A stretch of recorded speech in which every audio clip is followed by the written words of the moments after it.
Okay, so now we will start the last evidence which is your biogeographical evidence, है ना। तो हमने 4 evidence तो कर दिए हैं. We have started from here. This one is the paleontological evidence. एक काम करती हूँ, इनको ठीक है. This is your paleontological. This is paleontological evidence. The second one is embryological evidence. Embryological evidence. Third one is the comparative anatomy वाला evidence. Comparative anatomy. ठीक. And the last one is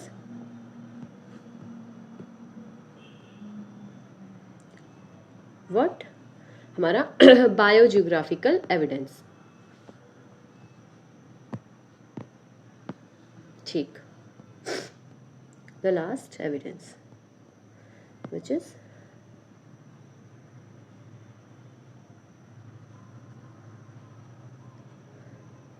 biogeographical evidences. ठीक है. So पहले तो ये समझो कि biogeography हम क्या कह रहे हैं. बायोजियोग्राफी का मतलब, एक second, what we mean by this is, ठीक, हमने क्या कहा, बायोजियोग्राफिकल एविडेंसेस. ठीक है, यानी कि जियोग्राफी पता है आपको ना, पूरे जो हमारी अर्थ है उसको उसके बारे में बात करते हैं ना, अर्थ का जो पूरा एरिया है.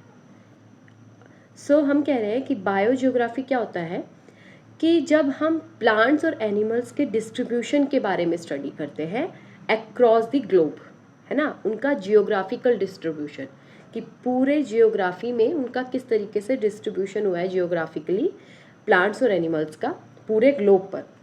ठीक है, इसको हम बायोजियोग्राफी कहते हैं. अब इसकी जब हम स्टडी करते हैं तो ये हमें ये बताता है कि ऑर्गेनिजम्स जो है ना, वो किसी एक, हम क्यों ये एविडेंस पढ़ते हैं, ये हमें बताता है कि लेट्स सपोज ये कोई एक जगह थी, तो ये हमें ऐसे बताता है कि ये पर्टिकुलर, मान लो कोई ऑर्गेनिज्म है, वो इस जगह से इस लोकेशन पे था, ये हमारी कोई दूसरी लोकेशन है, वो इस लोकेशन से उसने क्या करा है, it get evolved. First of all यहाँ पे इवॉल्व हुआ इस स्पेसिफिक लोकेशन में, एंड देन डाइवर्सिफाइड हो गया दूसरी लोकेशन, सॉरी शिफ्ट हो गया दूसरी लोकेशन पे. कैसे कैसे हुआ, जब लैंड मास डिस्ट्रीब्यूट हुए होंगे, लैंड मास शिफ्ट हुआ होगा, तब हम पढ़ते हैं ना, इसमें आता है एक वाला कॉन्सेप्ट, CSIR नेट में भी मैंने पढ़ाया था कि पहले कॉन्टिनेंटल ड्रिफ्ट जिसे हम पढ़ते हैं, दिखाऊं, चलो वैसे वो CSIR नेट वाले बच्चों की वो है, बट मैं तुम्हें फिर भी दिखाती हूँ. ठीक है, अरे नहीं दिखा पाऊंगी, मैंने उसके नोट्स अभी ना कॉपी डाउन नहीं किया है, वो मैंने दूसरे उस पर ऐप पे लिया था. बट वो क्या कहता है कॉन्टिनेंटल ड्रिफ्ट, कि पहले ये एक पूरा, एक सेकेंड, हाँ ठीक है. तो ये चीज़ समझ में आई कि हम बायोजियोग्राफिकल एविडेंसेस क्यों देखते हैं, क्यों हम बायोजियोग्राफी को पढ़ते हैं. ठीक है, क्यों इसको स्टडी करते हैं. ठीक है, अब सबसे पहले हम इसकी एक बार डेफिनेशन लिख देते हैं, फिर मैं आगे रीड आउट करूँगी या बताऊँगी. ठीक है, तो इसको हम वाइट से लिखते हैं. What is biogeography?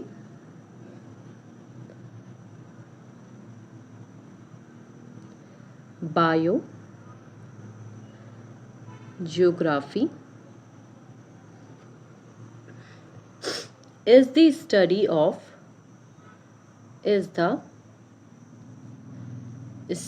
of geographical distribution geographical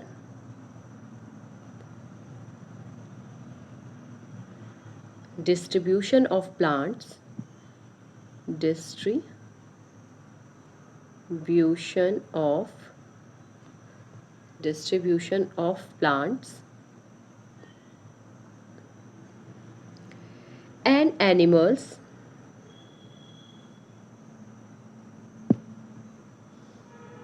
across the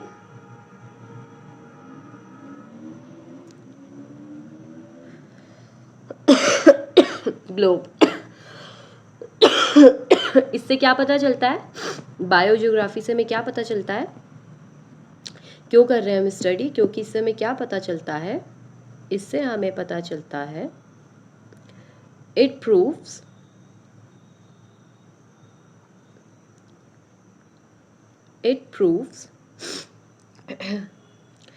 that organisms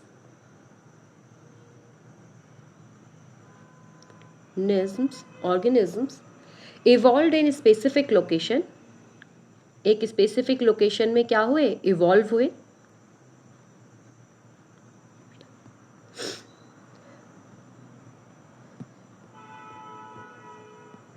in specific location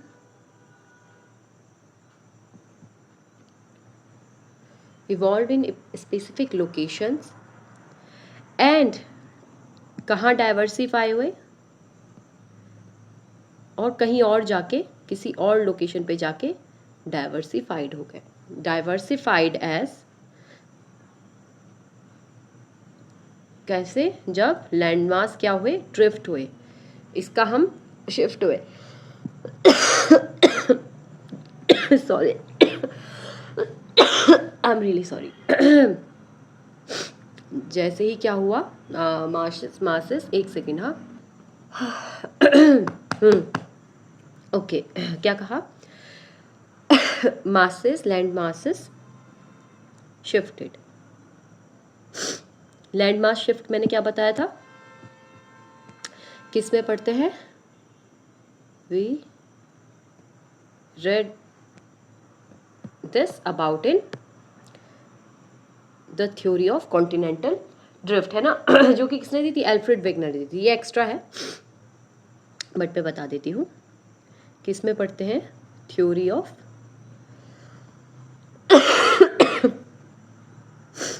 continental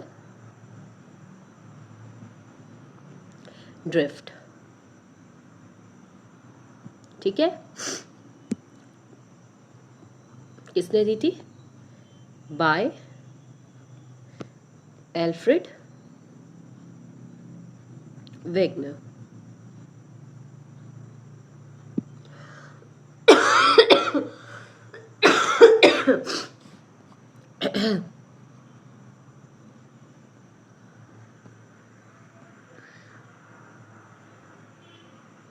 Alfred Wegener, अभी भी स्पेलिंग गलत लिख रही हूँ, वेगनर, ठीक है, एल्फ्रेड वेगनर, इन्होंने दिया था। इन्होंने क्या कहा था कि पहले एक सिर्फ बड़ा लैंड मास था, जैसे आज हम देखते हैं कॉन्टिनेंट्स, वैसे नहीं थे, कॉन्टिनेंटल शिफ्ट हुआ, है ना,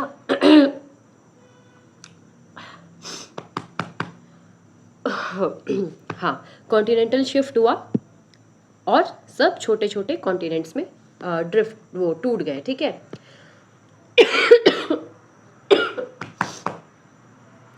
इसका उन्होंने एक बहुत अच्छा एग्जाम्पल भी दिया था।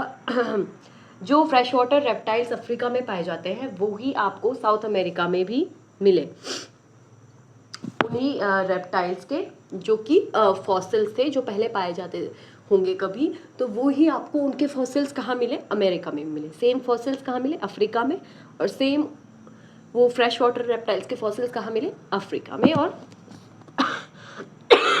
साउथ में। आई एम सॉरी, ओके, ठीक है। तो इसमें हम सबसे पहला पढ़ते हैं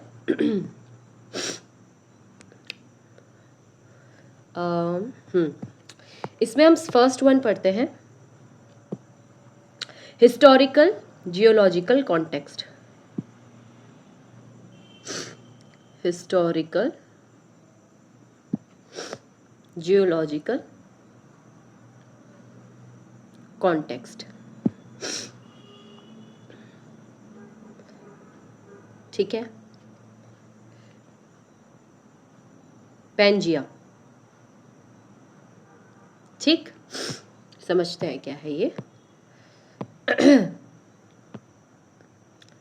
कहा गया कि बहुत साल पहले, ठीक है, आपको लिखने की जरूरत नहीं है, कार्बोनीफेरस पीरियड के टाइम पे, ठीक है, जितने भी कॉन्टिनेंट हैं आज की डेट में जो आप पढ़ते हो, वो कैसे बने थे? वो सिर्फ एक सिंगल लैंड मास था, जिसके बारे में मैंने अभी आपको बताया, जिसे हम पैंजिया कहते हैं। ठीक है, पैंजिया, पैंजे, आपको जो बोलना है, वैसे पैंजिया। ठीक है, तो मैं लिखवा लेती हूँ इसको, बहुत छोटा सा लिखेंगे, फालतू घिचड़ पिचड़ नहीं करेंगे हम अपने सेंटेंसेस में। ये ब्राउन थोड़ा हल्का ब्राउन है, मुझे ऐसा लग रहा है, आई डोंट नो, इसको थोड़ा डार्क ब्राउन करना चाहिए, इतना ब्राउन कम से कम। हाँ, सो ये मुझे ऐसा लग रहा है उतना ही ब्राउन दिख रहा है इस पर, चलो कोई बात नहीं। हम कहेंगे कि बहुत साल पहले, मैं नाम नहीं लिखवा रही हूँ, मिलियन, इतना क्यों लिखना है, क्यों बढ़ाना है इतना, मिलियन ईयर्स एगो। ठीक है, all present day, million years ago कौन से पीरियड की बात कर रहे हैं? कार्बोनीफेरस पीरियड की, बट तुम्हें नहीं लिखना है ऑल प्रेजेंट डे, नीट में भी नहीं आता है। ठीक है, प्रेजेंट डे कॉन्टिनेंट्स, जो आज के कॉन्टिनेंट्स है, फॉर्म्ड, बने थे, कैसे? एज अ सिंगल जायंट, बड़ा, एक सिंगल बड़ा land mass, called what? Your Pangaea. मुझे नहीं पता था कि ये, I am really sorry for this. थोड़ा सा हम इसको ना शिफ्ट करके लिखते हैं, पहले मैं इस लाइन नहीं, इस पूरे को ही शिफ्ट कर देती हूँ। ओ ना, ठीक हो जाएगा क्या? हाँ, हो जाएगा। तो हमने कहा ये, this is what I like about digital note taking. ठीक है, ओके। तो हमने कहा पैंजिया कहा, तो हमने बोला कि पहले एक क्या था, सिंगल लैंड मास था, सॉरी, हमने कहा पहले एक सिंगल लैंड मास था, और फिर ये आपका बड़े ही छोटे 1 2 3 4 5 6 7 है ना, ऐसे बना देते हैं, मुझे ड्राइंग तो करनी नहीं है। ये हमारा पहले था, क्या था ये हमारा पहले? ये था हमारा पहले पैंजिया,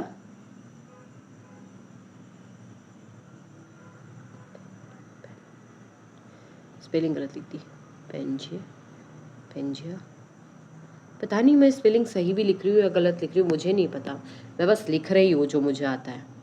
ठीक है, इन्होंने क्या बनाया, टूटे, ड्रिफ्ट हुआ,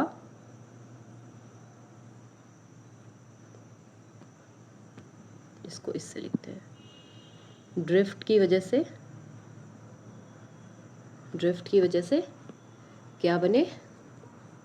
7 कॉन्टिनेंट्स। किसमें टूट गए? 7 कॉन्टिनेंट्स में। हाँ, ठीक है, ओके, ठीक, अब समझते हैं और क्या कहा हमने। इसकी को हम लिख लेते हैं, यहीं पे लिख ले, जगह है क्या कहीं बची हुई? हाँ, यहाँ पे तो है, वैसे यहाँ से लिख देते हैं। ठीक है, यहाँ पे लिखती हूँ,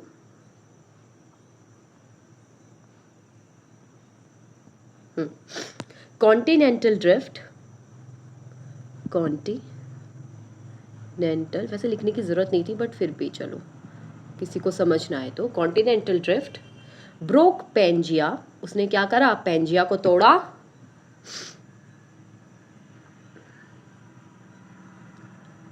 अपार्ट, अपार्ट की स्पेलिंग भी नहीं आती है, अपार्ट,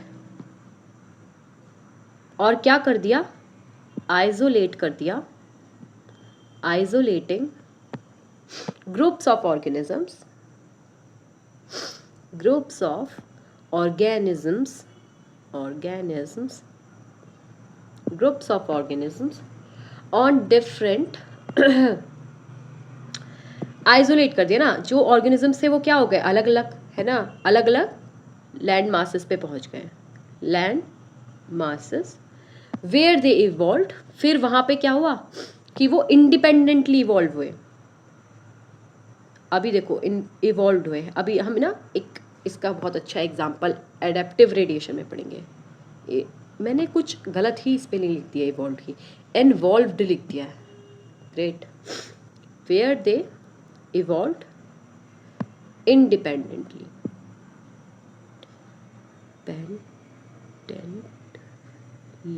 थैंक गॉड, इंडिपेंडेंटली, ठीक है, वहां पे क्या हुए, वो इंडिपेंडेंटली इवॉल्व हुए, फाइन, ठीक है, ये हमने पढ़ा सबसे पहले। इसका यार हेडिंग का है, अच्छा ये बड़ा बकवास कलर से मैंने हेडिंग लिखी है, इसको मिटाओ यार, दिख ही नहीं रही हेडिंग, मतलब मुझे नहीं पता चल रहा हेडिंग का,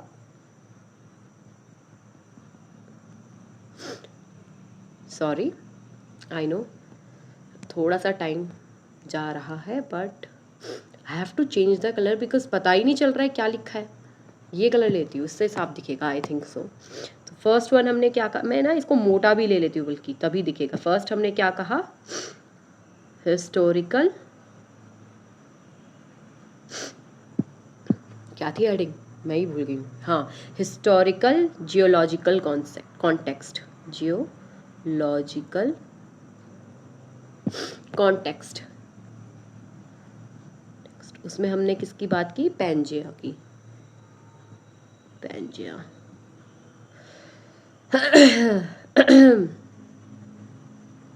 ठीक ठीक, इसको हम अंडरलाइन करते हैं ऐसे पहले तो, और हमें चाहिए एक ब्राउन स्केच, और हमें करना है ये, अरे कलर अलग दिख रहा है ना ये वाला, पता नहीं ऐसा क्यों लग रहा है मुझे, ये कलर अलग लग रहा है, मोटा होने से कलर अलग हो गया, अरे यार शिट, सॉरी, मुझे एक सेकंड, पेन हटाना पड़ेगा, साफ करनी है स्क्रीन, ये क्या हो गया, फिर से वैसे ही हो गया, ठीक है। तो हमने कहा क्या कहा, हाँ, हमने हिस्टोरिकल जियोलॉजिकल कॉन्टेक्स्ट के बारे में तो पढ़ लिया। अब आते हैं मेजर बायोजियोग्राफिकल पैटर्न्स पे, ठीक है, क्या क्या थे, ठीक है। Second point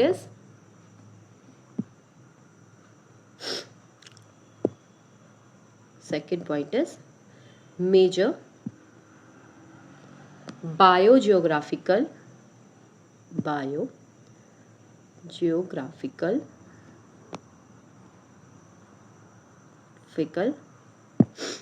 patterns. अब देखो पैटर्न्स देखेंगे अब हम, कैसे हमें पता चला कि पहले कौन, क्यों हमें, मतलब इसका अंदाज़ा हम कैसे लगा पाए, ये सारी चीज़ें पढ़ेंगे। जैसे मैंने एक का तो एग्जांपल दिया ही तुम्हें, है ना। देखो सबसे पहला आता है इसमें बायोजियोग्राफिकल रिल्म्स को देख के, है ना। देखो एक सेकेंड, हाँ मुझे बाहर जाना है ठीक है, तो हम किसकी बात करते हैं सबसे पहले, इसमें देखते हैं बायोजियोग्राफिकल रिल्म्स, ठीक है। ए, रिल्म्स का मतलब क्या होता है, अभी बताती हूँ, रुक जाओ। बायोजियोग्राफिकल रिल्म्स आप एक तरीके से ये समझो, हम कहते हैं ना ये मेरा जोन है, ये तेरा जोन है, तुम तेरा एरिया मेरा एरिया, इस तरीके से बायोजियोग्राफिकल रिल्म्स। तो एल्फ्रेड रसेल वॉलेस थे, जिन्होंने क्या करा था, ओ माय गॉड, पीएल क्लैटर और एल्फ्रेड रसेल वॉलेस का नाम इसलिए ज़्यादा सबको याद रहता है, ठीक है। तो इन्होंने क्या करा, इन्होंने दुनिया को, वर्ल्ड को 6 मेजर रिल्म्स में डिवाइड किया था based on the bird and animal distribution, ठीक है। क्या क्या थी वो मैं बताती हूँ। आपको याद रखने की ज़रूरत नहीं है, मैं पहले ही बता रही हूँ, आपको सब याद नहीं रखना है। मैं सिर्फ दो तीन चीज़ें मेन बताऊंगी, मैं सारे नाम नहीं बताऊंगी, ठीक है आपको, क्योंकि सब याद नहीं रखना है, इतना एक्स्ट्रा हमें नहीं पढ़ना है। हम बस ये लिखेंगे इंडिया कौन से रिल्म में आता है, 6 रिल्म है, उनके अंदर क्या क्या आता है वो नहीं लिखवाऊंगी, बस नाम लिखवाऊंगी और इंडिया कहाँ लाया करता था वो बताऊंगी, ठीक है। तो Alfred Russell Wallace and P.L. Sclater divided the world into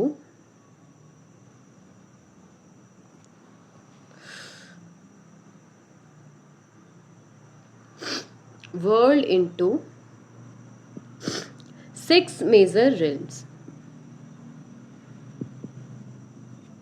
based on किसके बेसिस पे, बर्ड्स एंड, उफ सांस लेने में भी दिक्कत हो रही है इतनी बुरी तरीके से, मुझे लग रहा है मैं कोल्ड कॉफ़ी बहुत ज़्यादा पी रही हूँ इस वजह से, एक तो गर्मी भी हो रही है, ना पीऊँ तो आफत, पी रही हूँ तो आफत, ठीक है। एंड एनुअल डिस्ट्रीब्यूशन के बेसिस पे क्या क्या थे वो उनको समझते हैं। द फर्स्ट वन, मतलब मैं नाम लिख रही हूँ, सब नहीं जानने, पहले ही बता रही हूँ, ठीक है, याद नहीं रखने आपको सारे नाम। पहले आर्कटिक, दूसरा ओरिएंटल, जिसमें इंडिया लाई करता था, ठीक है। ऑस्ट्रेलियन, नाम से तो आपको ये पता ही चल रहा होगा, ऑस्ट्रेलिया इसमें होगा ऑफ कोर्स, ऑस्ट्रेलिया न्यूजीलैंड वगैरह, ठीक है। इंडिया वाला जो था वो पीकॉक, एलिफेंट, टाइगर, इन सबको देख के क्या था, ठीक है।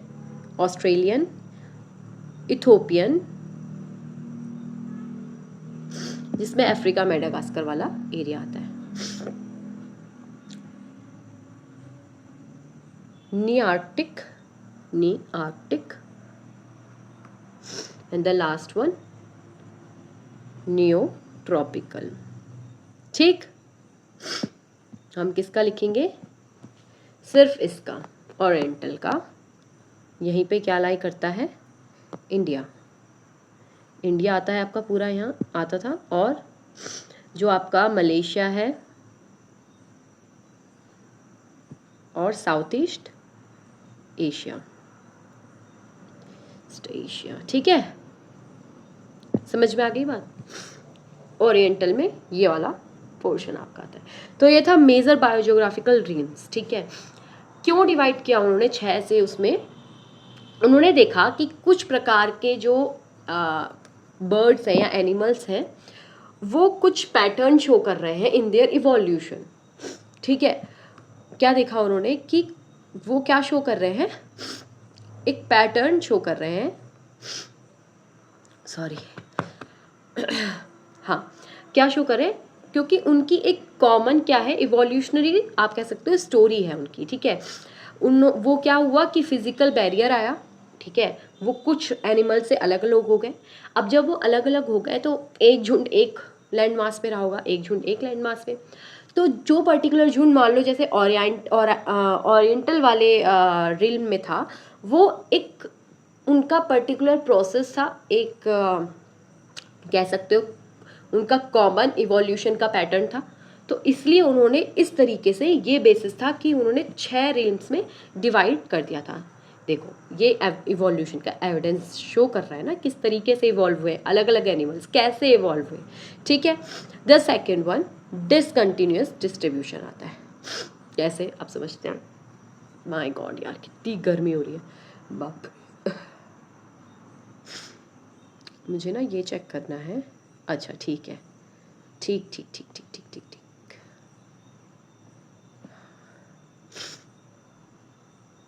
ठीक है, आ जाओ। बी था हमारा, नेक्स्ट है हमारा व्हाट,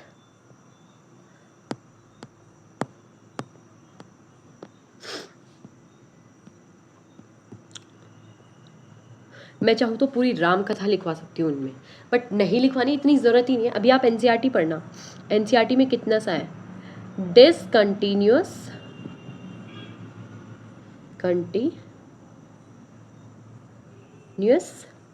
डिस्ट्रीब्यूशन। हम क्या देखते हैं, डिसकंटिन्यूअस डिस्ट्रीब्यूशन देखते हैं। कैसे, देखो,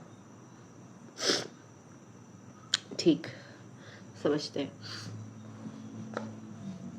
ये समझो कि कुछ ऐसी स्पीशीज थी जो हमने देखा कि एक पर्टिकुलर एरिया में मिल रही है, मान लो वो ही पर्टिकुलर स्पीशीज जो है दूसरे एरिया में भी मिल रही है, यानी कि डिसकंटिन्यूअस डिस्ट्रीब्यूशन हुआ है। मतलब ऐसा नहीं हुआ, नेचर ने ऐसा नहीं किया कि ठीक है ये एक तरह की स्पीशीज है, इसे इस पर्टिकुलर लैंडमास में भेज दो सारी स्पीशीज को, ये एक तरह की स्पीशीज है, इसे दूसरे लैंडमास पे भेज दो, नहीं। जैसे फॉर एन एग्जाम्पल आप देखोगे कैमल्स और लैमास, ठीक है। कैमल्स क्या है, कैमल्स आपके एशिया में, अफ्रीका वाले रीजन में इसमें पाए जाते हैं ज़्यादातर, बल्कि आप लैमास को देखोगे तो वो आपके साउथ अमेरिका वाले रीजन में पाए जाते हैं ज़्यादातर। तो आप देख रहे हो they are alike but found what where they usually found in the different regions, different continents, ठीक है। हाँ, तो लिखिए इसके बारे में, थोड़ा सा लिखना है इसके, मतलब बस इसकी डेफिनेशन लिखनी है और एग्जाम्पल मैं आपको ऐसे ही फटाफट cut cut cut cut cut लिखवा दूंगी, ठीक है। तो इसकी डेफिनेशन क्या मतलब इसके बारे में, closely related species, closely related species exist in widely separated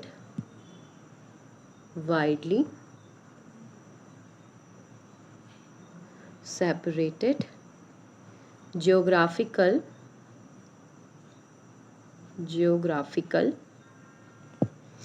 regions without any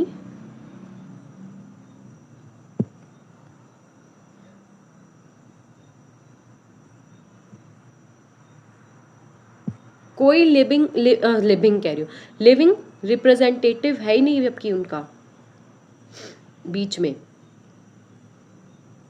मतलब ऐसा नहीं है कि जैसे लैमास की मैंने बात की तो बीच में कोई अब रिप्रेजेंटेटिव आ जाए कि भाई हाँ ये ट्रैवल करके वहाँ जा रहा है, दैट्स वाई, मतलब ऐसा कुछ नहीं हो रहा है।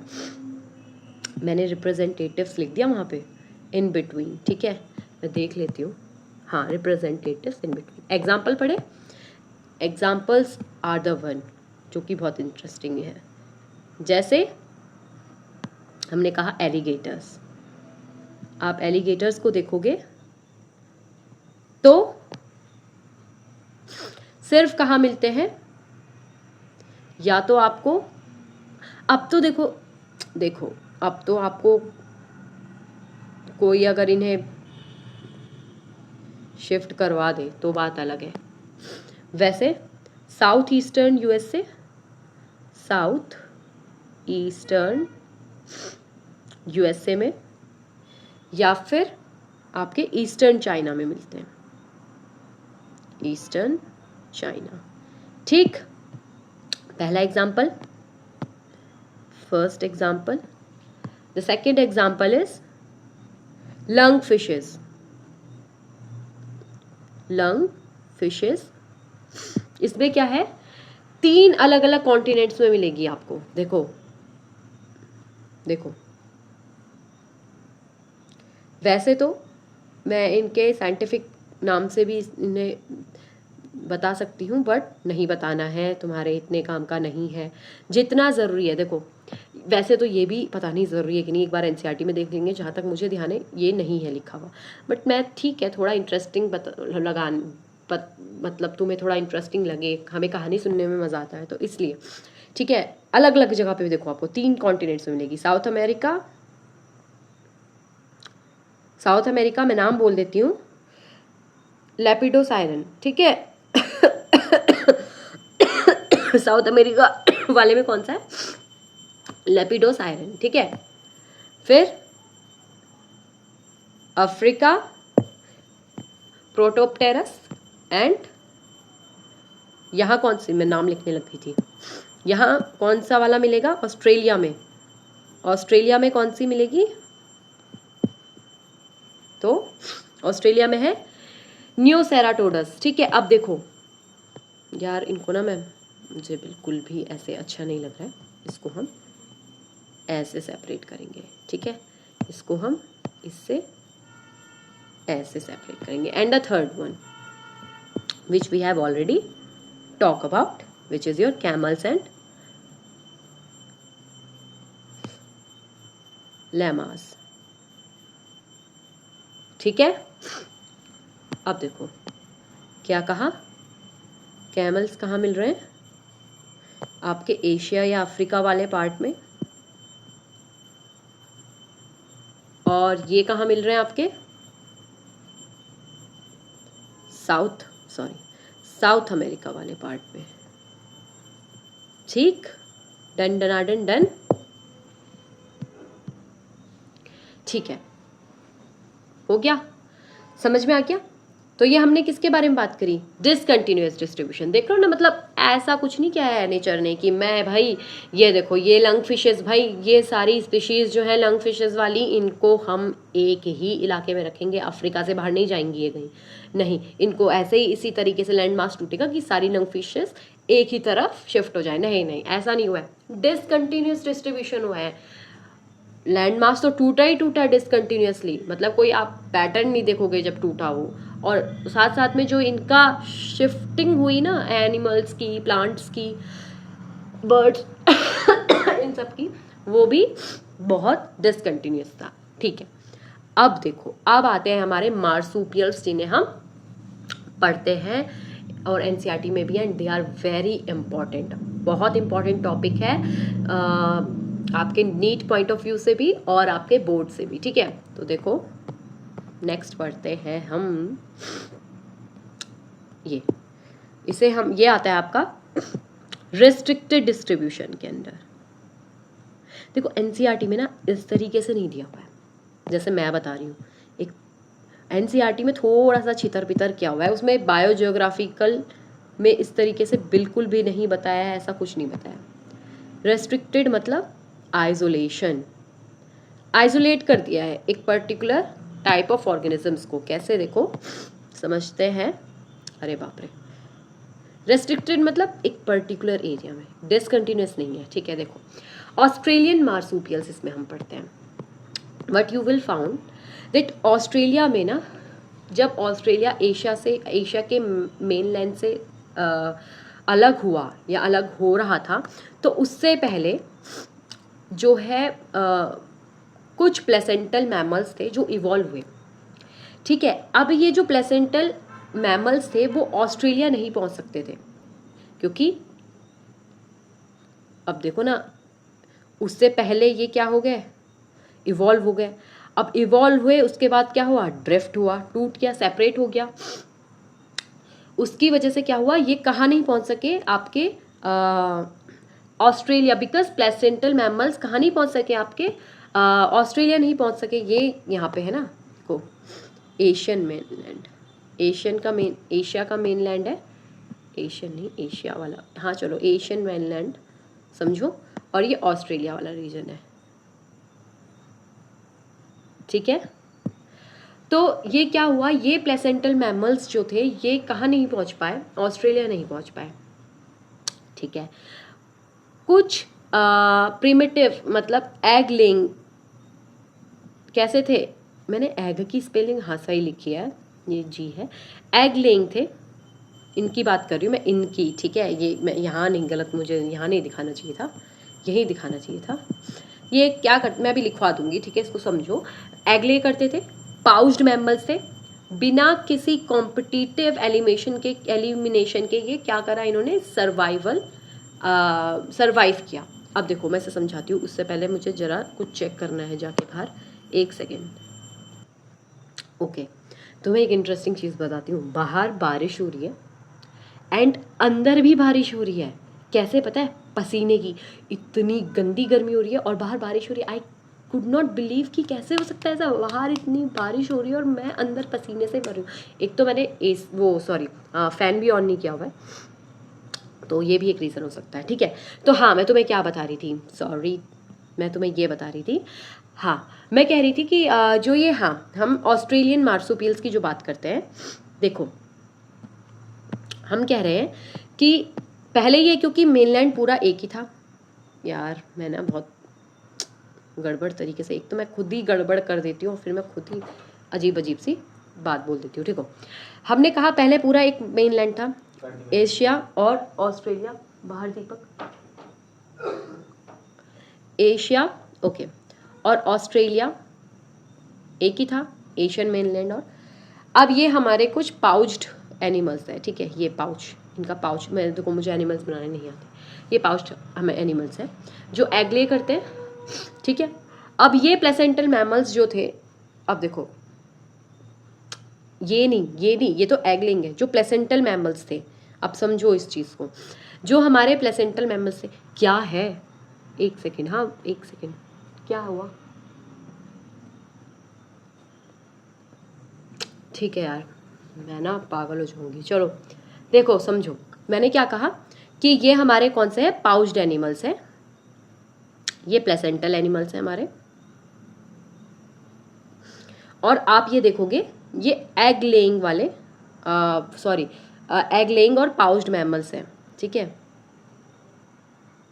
ये वाले, ठीक है, और ये हमारे प्लेसेंटल है, ये, अरे यार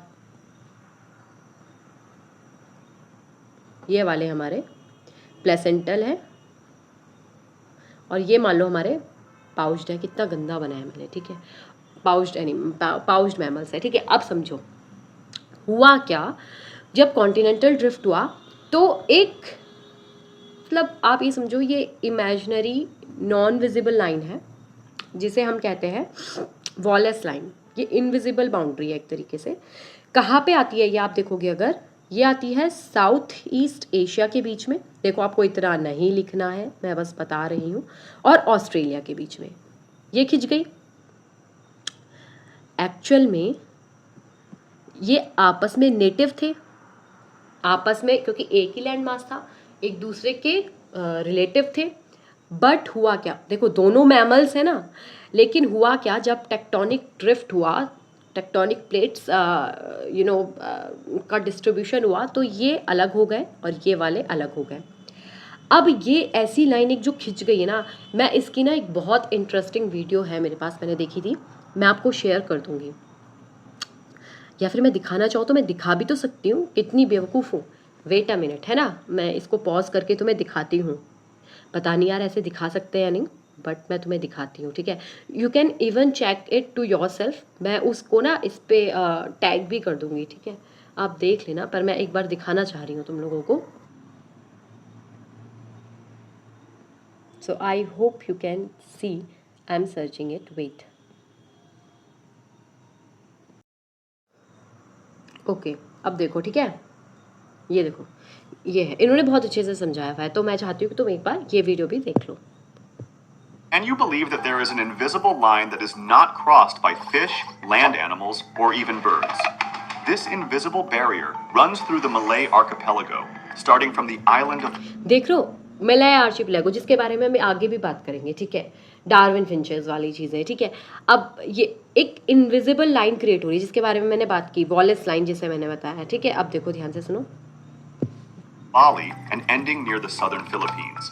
The western side of the line is home to animals like rhinos, elephants, tigers, and woodpeckers, which are typical of Asia.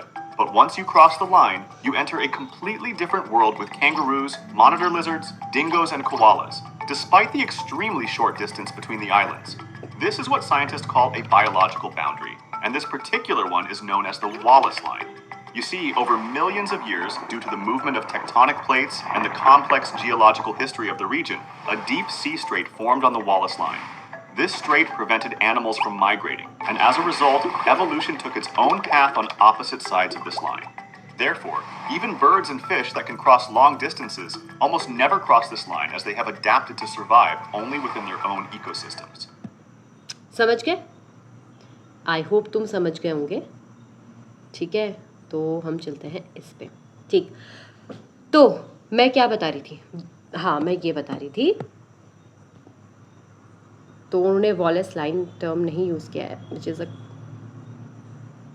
Alfred Wallace ने ये चीज़ बताई थी, क्योंकि सो उन्हीं पे ये नाम जो है वॉलेस लाइन इसको दिया है। अब देखो लिखते हैं, ठीक है, इसके बारे में मुझे लगता है तुम्हें समझ में आ गया। यानी कि जो आप देखोगे ना मार्सूपियल्स है वो आपको सिर्फ ऑस्ट्रेलिया में मिलेंगे, यानी कैंगरोज वगैरह ये सब। और आपको हमारे यहाँ जो टाइगर दिख रहे हैं ना, अब देखो मैं आपको एक इमेज दिखाती हूँ, एनसीईआरटी की इमेज है, दिस वन, ये देखो, ये दिख रहा है आपको, हमारे यहाँ वोल्फ है तो यहाँ तस्मानियल वुल्फ दिखेगा आपको।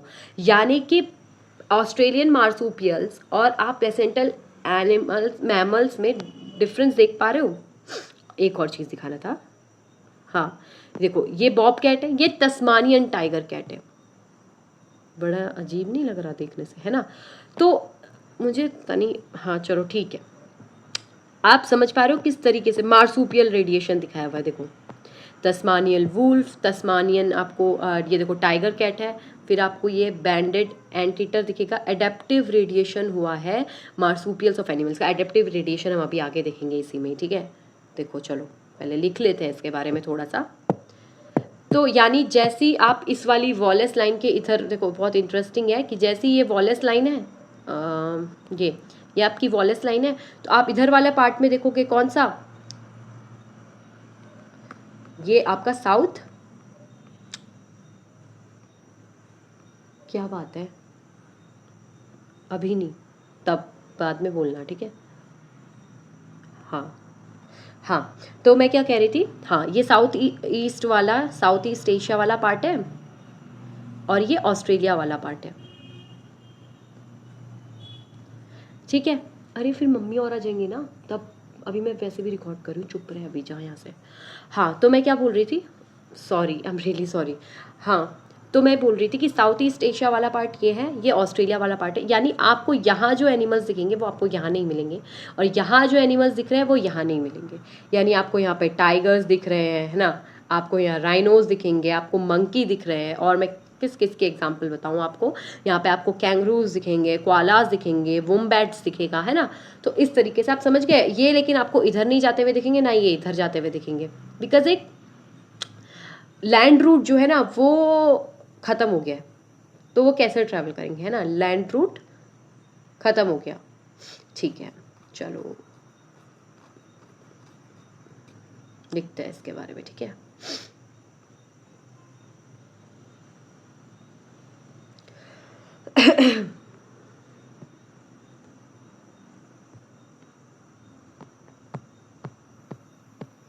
इसमें हम लिख रहे हैं, पहले कलर चेंज कर लेते हैं, कलर मैंने ऊपर कौन सा यूज़ किया है, ठीक है। तो हम यहाँ रेड यूज़ करते हैं नाम लिखने के लिए, बस हम यहाँ बात कर रहे हैं ऑस्ट्रेलियाज़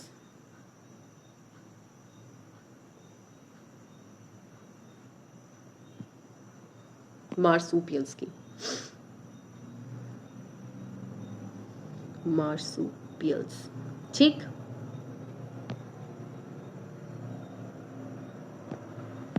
फाइन, अब हम इसके बारे में लिखते हैं, जो भी मैंने बोला है वो मैं लिख रही हूँ।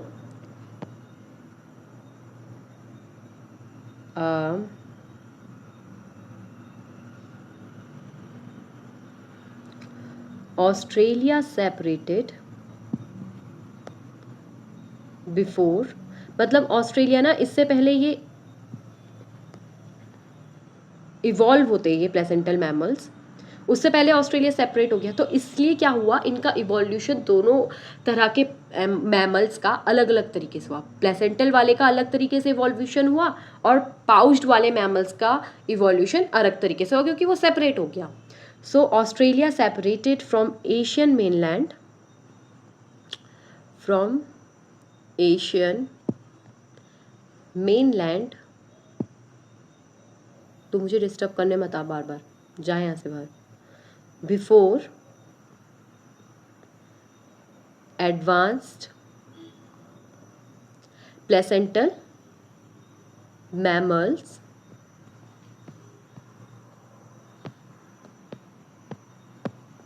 प्लेसेंटल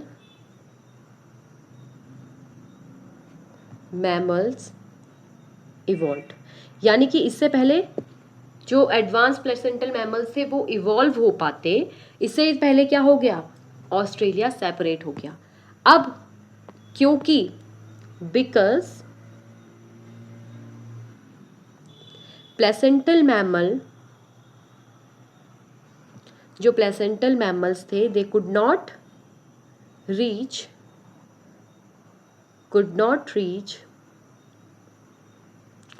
मेरा कॉफ़ी पीने का मन कर रहा है फिर से। कॉफ़ी की ना लत बहुत बेकार होती है, मतलब आप चाहे ब्लैक कॉफ़ी ही क्यों ना पी रहे हो, बट इतनी बुरी लत लग जाती है कि आपका मन करता है आप बार बार पियो, और आपको मतलब एक डोज चाहिए होता है ताकि आप कंटिन्यूसली वर्क कर सको। क्यों नहीं रीच कर पाए ऑस्ट्रेलिया तक, मैंने क्या लिखा है, बिकॉज क्या था, लैक ऑफ लैंड रूट की कमी थी, लैंड रूट नहीं था। तो placental mammals could not reach Australia. Primitive egg laying, और जो पुराने एग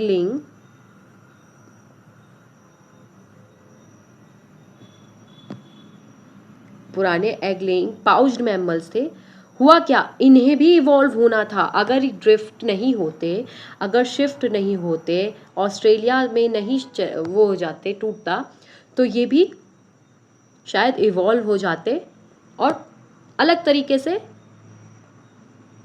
पाउच वगैरह वाला सिस्टम नहीं होता और अलग तरीके से इवॉल्व होते। बट क्योंकि जब ये ऑस्ट्रेलिया में चले गए तो वहाँ पे कोई कंपटीशन नहीं था इनके लिए, वहाँ पे ऐसा कोई कंपटीशन नहीं था जिसकी वजह से इन्हें अलग तरीके से इवॉल्व होना पड़े, तो ये वैसे के वैसे ही रहे। समझ में आया? ठीक है, तो हमने क्या पढ़ा, हमने सबसे पहले पढ़ा था the first one we talk about historical geological context, जिसमें हम पेंजिया के बारे में पढ़ा कि एक था वो टूट गया। फिर हमने मेजर बायोजियोग्राफिकल पैटर्न्स के बारे में यानी रिल्म्स के बारे में देखा, बारे में देखा। ओके, तो उसमें हमने देखा कि 6 रिल्म्स में डिवाइड किया गया। हमारा वाला कौन सा था, इंडिया किस में लाई करता है, ओरिएंटल वाले में। फिर इसमें हमने देखा डिसकंटिन्यूस डिस्ट्रीब्यूशन हुआ है कि एक ही तरह की स्पीशीज अलग अलग जगह आपको बिल्कुल अलग डिफरेंट वाले इलाके में, रीजन में दिखेगी। और फिर हमने पढ़ा रेस्ट्रिक्टेड डिस्ट्रीब्यूशन के बारे में। ठीक है, अब हम देखते हैं इसमें थर्ड वन। पहले के 2 समझ में आ गया, मेजर बायोजियोग्राफिकल पैटर्न के अंदर ही थी ये चीज़। थर्ड वन आता है हमारा adaptive radiation. Third one is the most important adaptive radiation. इसको थोड़ा अच्छा कलर देते हैं। मैंने वो किससे लिखे हैं, मैंने ग्रीन से लिखे हैं आई थिंक, वो तो वही कलर देते हैं ऑफ कोर्स। ठीक, द थर्ड वन, इसको थोड़ा मोटा देते हैं। थर्ड वन इज अडैप्टिव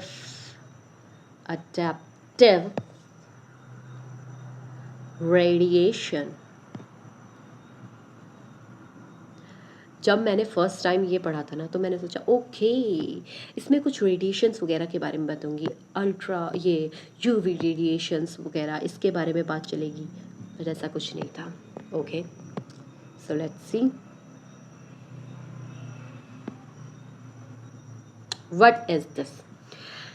क्या है इसमें, आप ऐसा समझो कि मान लो कोई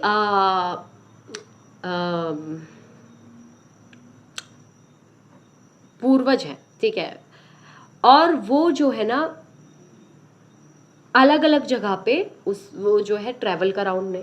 तो मान लो मेरे कुछ पूर्वज थे और वो अलग अलग जगह जाके ट्रैवल करने लग गए। ठीक है, अब कुछ पूर्वज इंडिया में रह गए, कुछ पूर्वज ऑस्ट्रेलिया में चले गए, कुछ मेरे पूर्वज जो है चाइना चले गए, कुछ जो है हमारे ये इधर यूरोप वाली साइड चले गए, कुछ अमेरिका वाली साइड। ठीक है मेरे पूर्वज। लेकिन you will find out that बहुत साल वहाँ रहने के बाद, मिलियन ऑफ ईयर्स, ऐसे नहीं 1-2 साल के बाद, बहुत सालों के बाद आप देखोगे कि वो कुछ अलग ही तरीके से जो है ना इवॉल्व हुए हैं उस नीश के अकॉर्डिंग। मतलब वो जो इकोलॉजिकल नीच थी उसके अकॉर्डिंग वो इवॉल्व हुए। इसका सबसे अच्छा एग्जाम्पल अगर मैं दूँ, और बहुत ज़्यादा इम्पॉर्टेंट एग्जाम्पल है, which is your Darwin finches, and the second one is Australian marsupials, जो हम पढ़ चुके हैं, बट हम उसके बारे में थोड़ा सा एक एक लाइन लिख देंगे, ठीक है। देखो, डार्विन फिंचेस में क्या था, गैलापागोस आइलैंड पे जो है डार्विन गए, उन्होंने देखा कि उनकी जो ओरिजिनल सीड ईटिंग एंसेस्टर था ना, उसने किस तरीके से अलग अलग अराउंड 13 डिफरेंट स्पीशीज़ में अपनी बीक को, उनकी आप देखोगे 13 डिफरेंट स्पीशीज़ दिखेंगी, और उन 13 डिफरेंट स्पीशीज़ में बीक का जो, यानी कि जो चोंच होती है ना, बीक जो होती है, आपको अलग अलग तरीके से अडेप्ट हुई हुई दिखेगी। किसी की मोटी है, किसी की पतली है, किसी की बहुत ज़्यादा लंबी है, अकॉर्डिंग टू कि वो क्या खाते हैं, कैसे सीड खाते हैं या कीड़े मकोड़े खा रहे हैं, इसके बेसिस पे, है ना। ठीक है, स्टार्टिंग में उनका एंसेस्टर क्या था, सीड ईटिंग था, सीड खाता था, लेकिन ये फिंचेस क्या हुई, अलग अलग तरीके से रेडिएट हुई, इसलिए ये एडेप्टिव रेडिएशन का एग्जाम्पल है। ठीक, अब मैं ना थोड़ा सा इसको पहले एक सेकंड रुक जाओ, ठीक है। तो इसके बारे में लिखे, तो पहले हम एडेप्टिव रेडिएशन की डेफिनेशन लिखते हैं, और उसके बाद हम क्या लिखेंगे, इसके बाद हम लिखेंगे एग्जाम्पल्स, ठीक है, और एग्जाम्पल्स थोड़ा अच्छे से एक्सप्लेन करेंगे। बहुत गंदा है, मैं ना थोड़ा सा अलग बनाने का मन कर रहा है, बना लूँ इस तरीके से, wow it's beautiful, no it's not, but ठीक है, मेरा मन कर रहा है भाई अलग सा बनाने का थोड़ा, इसको थोड़ा सा मोटे से फिलअप करते हैं तो जल्दी भरेगा।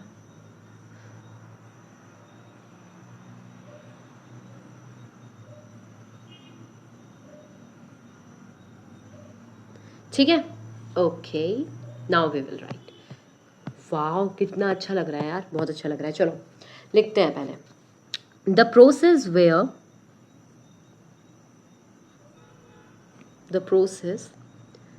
वेयर एन एंसेस्ट्रल स्पीशीज, मैंने ना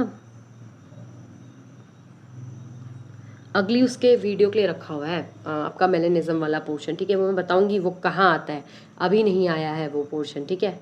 द एंसेस्ट्रल, कहाँ पे थे हम, स्पीशीज़, एनसीईआरटी में पहले है नो डाउट, बट मैं पहले यही बताऊंगी एंसेस्ट्रल स्पीशीज़, क्योंकि ये एक साथ मतलब हम एविडेंस में पढ़ पा रहे हैं, ठीक है। Evolves into a variety of different forms, A variety of different forms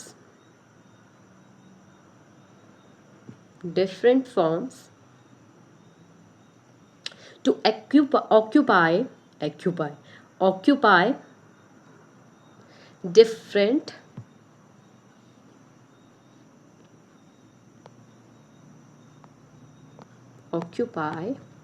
different ecological niches, यानी कि अपनी इकोलॉजिकल नीश के अकॉर्डिंग वो क्या कर पाए, जिससे वहाँ सरवाइव कर पाए, वहाँ पे जिंदा रह पाए, उसके लिए उन्होंने अपने आप को इवॉल्व किया अलग अलग तरीके से। एग्जाम्पल्स पे आते हैं, now we will see the examples of it. इसको ना मुझे थोड़ा सा पर्पलिश में चाहिए, हाँ। एग्जाम्पल्स देखते हैं, now we will see the examples of adaptive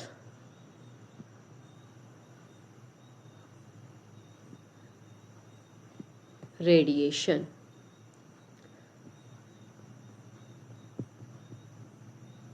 ठीक, तो मैंने अभी जितना पढ़ाया है वो मैं एनसीईआरटी से रीड कर दूंगी। adaptive radiation, ठीक है। The first one and the most important is your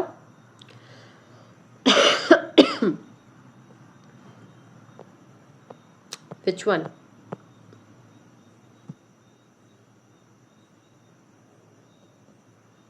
पता नहीं क्या ही कर रही हूँ, बट मैं ना कुछ बादल सा बनाने की कोशिश कर रही हूँ। ये अच्छा लगेगा? हाँ अच्छा लग रहा है यार, बुरा तो नहीं लगा। Be creative. डार्विन्स फिंचेस, ठीक है, इसके बारे में बात करेंगे। डार्विन्स फिंचेस, डार्विन की फिंचेस, इसमें मैं थोड़ा एक्स्ट्रा लिखवाने वाली हूँ क्योंकि ये टॉपिक इंटरेस्टिंग है और इसके बारे में आपको ऑफ कोर्स पता होना चाहिए। किसके बारे में बात करेंगे? Galapagos island. इसमें हम थोड़ा हिस्ट्री में जाएंगे, देखेंगे। कुछ चीज़ें तो हमने लिख दी हैं, आई थिंक लिखा है ना डार्विन के बारे में, किस पे उन्होंने ट्रैवल किया था, लिखा था। मुझे ऐसा क्यों याद है कि लिखा था, पता नहीं मुझे, बट याद आ रहा है कि हमने HMS बीगल के बारे में तो लिखा था कुछ। इसमें लिखा था कि मैंने CSIR वाले उसमें लिखवाया था, मुझे याद नहीं आ रहा है। मैं let me check first. Okay babe, okay चलो देखते हैं। इवोल्यूशन पे आए, ठीक है। मुझे पता नहीं क्यों नहीं याद आ रहा, याददाश्त बड़ी गंदी है मेरी। ठीक है, ये हमने पढ़ा था, हमने थ्योरी ऑफ ये पढ़ा था, मॉडर्न थ्योरी पे आए थे। फिर हमने मिलर का एक्सपेरिमेंट पढ़ा, हमने ये पढ़ा। फिर हमने अर्ली थ्योरीज के बारे में पढ़ा। अरे हमने लिखा था, हमने थ्योरी ऑफ स्पेशल क्रिएशन में चार्ल्स डार्विन की वॉयाज के बारे में लिखा था, पैंसपर्मिया। फिर हम चार्ल्स डार्विन, हाँ हाँ हाँ हाँ हाँ, फिर मैंने बोला था shift in the theories during 19th century के बारे में मैंने बोला था। फाइन, हाँ बात की थी हमने।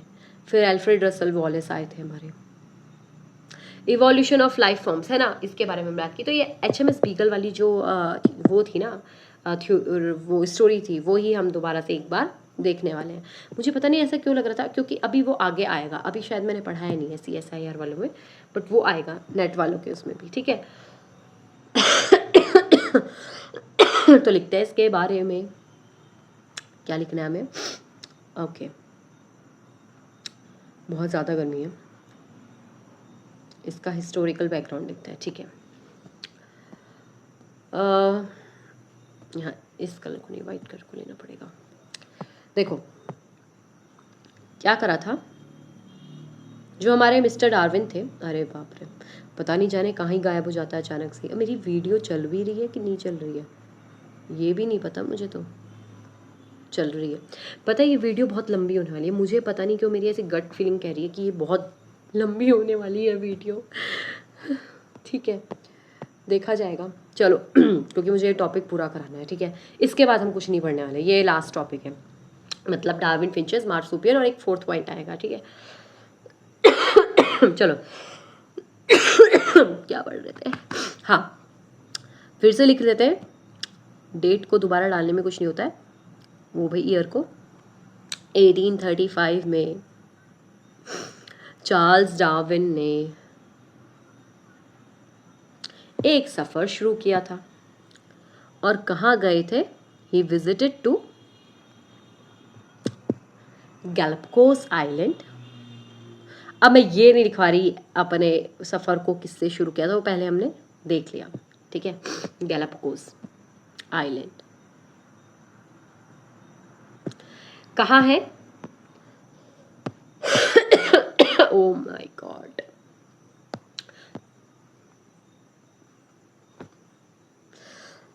आई एम सॉरी, ये है वेस्टर्न कोस्ट पे मिलेगा आपको, साउथ अमेरिका के western coast of South America. नहीं, ऐसे लिखूंगी ना सिर्फ ए, तो फिर साउथ अफ्रीका ना समझ लो तुम लोग, साउथ अमेरिका, ठीक है। केस पे क्या था, ये किया था इन्होंने, ठीक है। एक कॉल आ गई थी, ठीक है। हाँ मैं क्या कह रही थी, किस पे क्या था? HMS बीगल पे क्या था, ठीक है। उसके बाद हमने कहा उन्होंने क्या ऑब्जर्व किया, इसके बारे में पढ़ते हैं कि उन्होंने क्या ऑब्जर्व किया वहां जाके। When he reached there, what he observed?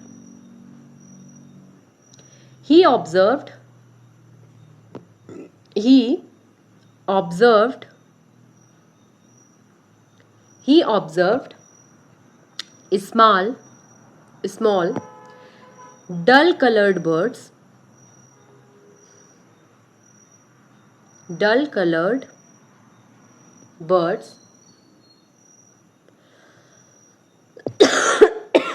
I'm sorry जो कि किसके क्लोजली रिलेटेड लग रही थी, that all appeared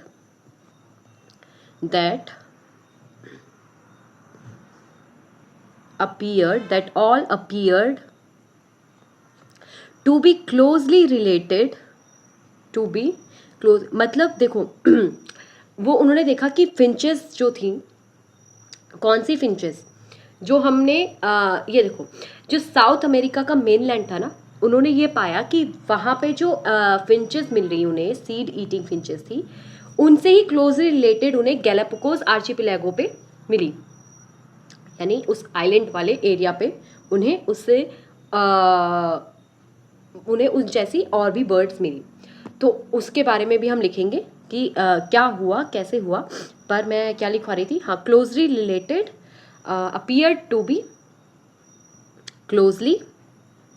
appeared to be closely related finches, यानी जो साउथ अमेरिका वाले इलाके में फिंचेस दिखी डार्विन को, वो ही उसी से रिलेटेड कहाँ मिली, गैलापागोस आइलैंड्स पे, ठीक है। Closely related finches,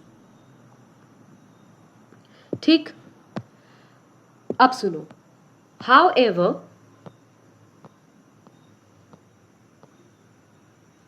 what he noticed कि हर आइलैंड पे, क्योंकि गैलापागोस आइलैंड्स जो है ना, वो एक आइलैंड नहीं है, एक छोटे छोटे टुकड़े टुकड़े आपको आइलैंड मिलेंगे। आपको हर आइलैंड पे उन्हें अलग अलग तरह के बीक साइज, शेप और अलग अलग तरह की फीडिंग हैबिट्स वाली बर्ड्स मिली। मतलब उनका ओरिजिन वो लग एक जैसी रही थी, बट डिफरेंटली वो इवॉल्व हुई हैं, ठीक है। तो मैंने क्या कहा कि उन्होंने क्या देखा, क्लोजली रिलेटेड फिंचेस को देखा, ठीक है। अब उन्होंने क्या कहा, he said however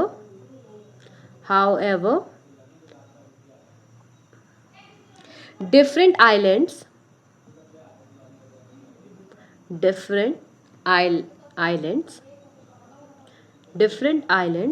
hosted birds, कैसी बर्ड्स थी वहाँ पे, कैसी बर्ड्स होस्ट कर रही थी, विथ अलग अलग आइलैंड्स पे अलग अलग तरह की थी, नोटिसेबल, या फिर इतना मत लिखो, सीधा लिख दो, विथ डिफरेंट बीक साइजेस,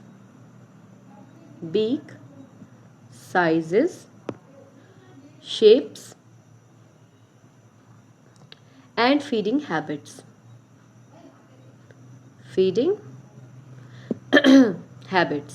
ठीक है। ये उन्होंने नोटिस किया। फाइन, अब हम बात करते हैं इन फिंचेस के बारे में, ठीक है। किसके बारे में बात करते हैं, इन फिंचेस के बारे में बात करते हैं, ठीक। तो हमने क्या कहा, फिंचेस के बारे में अगर हम बात करें हमने कहा कि कैसे इनका शिफ्ट हुआ वो देख रहे हैं हम, ठीक है। लिख देती हूँ मैं यहाँ पे इनके, हम किसके बारे में बात कर रहे हैं, हम इनके एंसेस्ट्रल ओरिजिन के बारे में बात करें कि कैसे इनका ओरिजिन हुआ, ठीक है। हम इनके एंसेस्ट्रल ओरिजिन के बारे में बात करें तो क्या लिखेंगे, व्हाट वी हैव फाउंड कि थाउजेंड्स ऑफ ईयर्स प्रायर या बिफोर, थाउजेंड्स ऑफ ईयर्स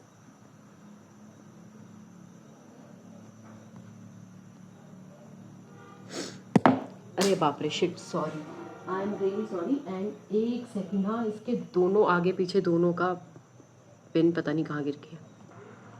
हाँ, तो हमने क्या कहा, 1000 ऑफ ईयर्स प्रायर, पहले एक सिंगल स्पीशीज थी, a single species of seed eating finches, seed eating finches या finch कहाँ से? From South America, from South America from South America, South America या South American mainland, from South American mainland, उसको American कर लेना यार, मेरे लिए जगह वहाँ पे नहीं होगी एन लिखने के लिए, पर मैं लिख सकती हूँ इसको इरेज करके तो लिख ही सकती हूँ। South American, south American, south American, from South American mainland, from South American mainland accidentally, accidentally क्या करा उन्होंने? माइग्रेट करा, migrated, accidentally migrated, accidentally migrated, और या फिर ड्रिफ्ट किया, ड्रिफ्ट करा, उड़ के चली गई है ना, टू कहाँ पे? या तो माइग्रेट किया या ड्रिफ्ट की वजह से हुआ, to the which island? Galapagos islands, Galapagos, Galapagos archipelago. ठीक है, ऐसा हुआ था। ठीक, अब क्या हुआ? हुआ कैसे इनका डाइवर्सिफिकेशन? अब वो अलग अलग जगह पे चली गई, डाइवर्सिफाइड हो गई। हुआ क्या? मैं इसको अब एक टेबुलर वैसे उसमें बता देती हूँ। जो एंसेस्ट्रल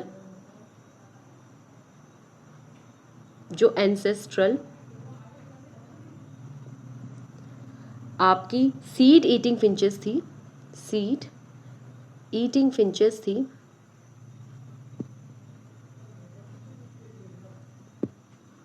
क्या हुआ? इन्होंने क्या करा? They do multiply. अब जब इन्होंने मल्टीप्लाई किया तो उससे क्या हुआ? मल्टीप्लाई होने की वजह से कंपटीशन इंक्रीज हुआ, कंपटीशन इंक्रीज बढ़ गया, कंपटीशन बढ़ा, किसके लिए? For seed. ठीक है, कंपटीशन इंक्रीज हो गया सीड्स के लिए। अब इन्होंने जब मल्टीप्लाई करना शुरू किया तो ये इतनी ज़्यादा बढ़ गई। मैंने मल्टीप्लाई की स्पेलिंग देखो क्या लिखी है, ग्रेट, मल्टीप्लाई। ठीक है, तो सीड्स की कमी होना शुरू हो गई। अब क्योंकि सीड की कमी होना शुरू हो गई तो उसके लिए इन्होंने क्या करना शुरू करा? दे स्टार्टेड माइग्रेटिंग, क्योंकि कंपटीशन बढ़ गया। So they what they started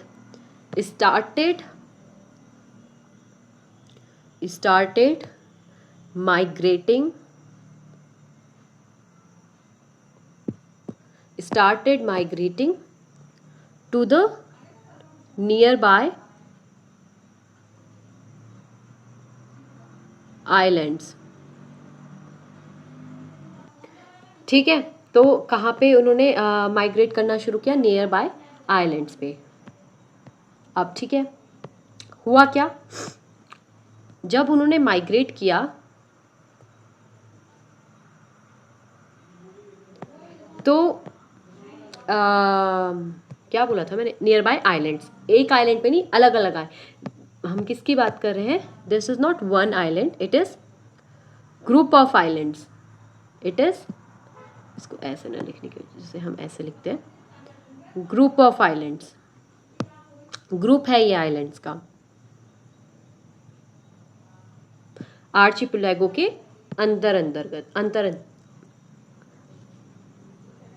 अंतर्गत। ठीक है, उसी के अंदर आते हैं।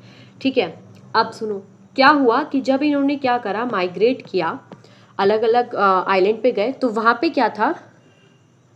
ईच आइलैंड हर आइलैंड के क्या थी, अपनी एक unique, have a unique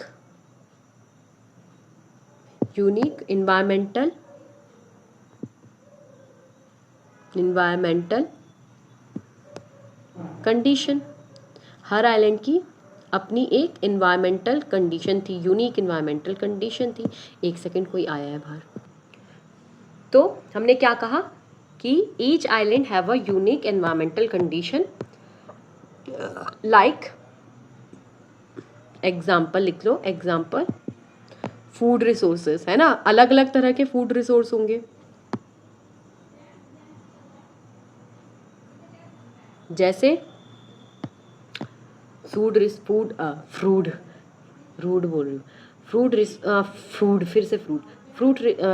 resources, जैसे कि कहीं पे क्या हो सकता है, सॉफ्ट सीड्स हो, किसी आइलैंड पे कैसे सीड्स हो,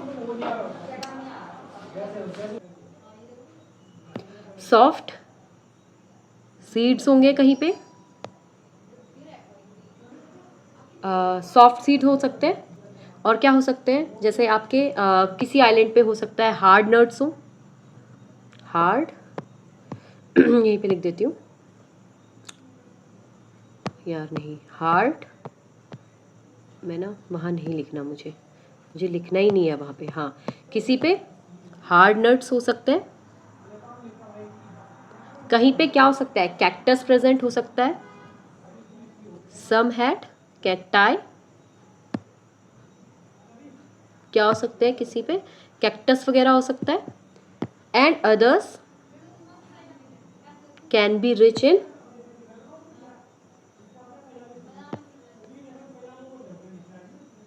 इन व्हाट, इंसेक्ट्स, किसी पे सिर्फ इंसेक्ट्स ज़्यादा हो सकते हैं। तो इसके बेसिस पे उन्होंने क्या करा अलग अलग तरीके से इवॉल्व होना शुरू किया। अब लिखो इसको, what we have said,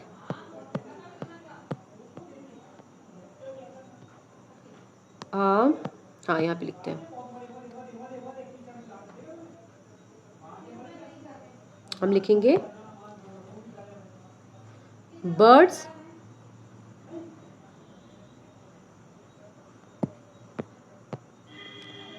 which get better adapted, जो क्या हुई, better adapt हो पाई, do survive,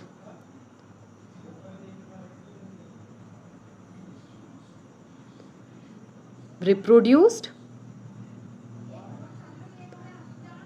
रिप्रोडक्शन फिटनेस की बात की थी ना डार्विन ने, and passed down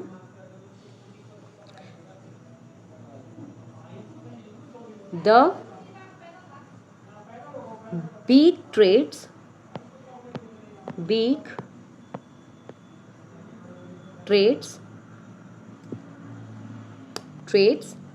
to their offspring,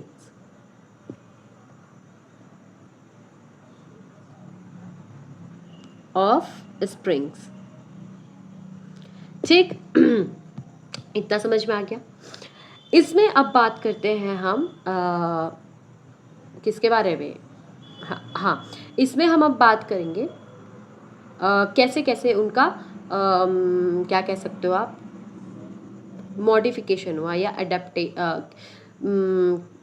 कहते हैं उसे, किस तरीके से उनकी बीक इवॉल्व हुई एक पर्टिकुलर फूड। एक सेकेंड ना,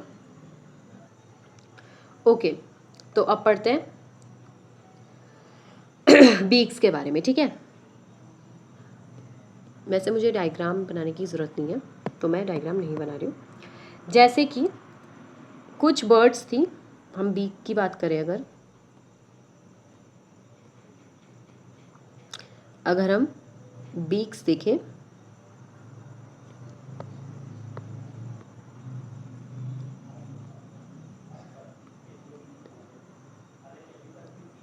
हाँ, और उनके फूड के बारे में बात करें, ठीक है।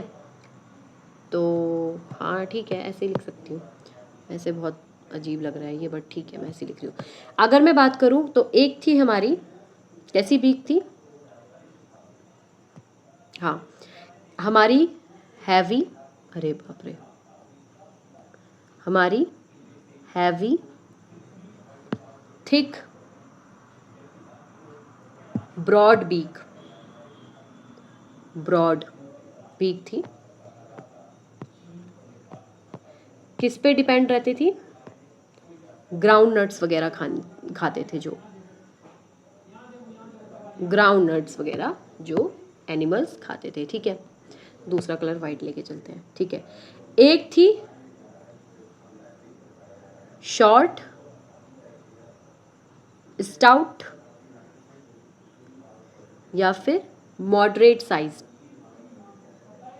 Moderate sized beak. ये यूजुअली ये भी नट्स खाते थे, बट कैसे नट्स, आपके मीडियम साइज्ड नट्स, ठीक है। उसके बाद हमने बोला दूसरी कैसी थी, लॉन्ग शार्प थी,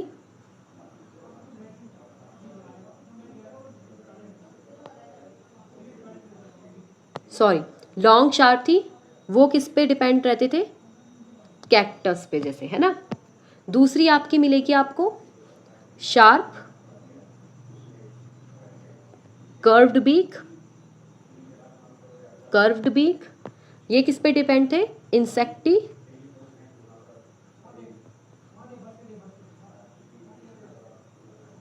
वोर्स, क्या कह रही थी मैं, सॉरी, इंसेक्ट्स पे, ठीक है। एक आपकी थी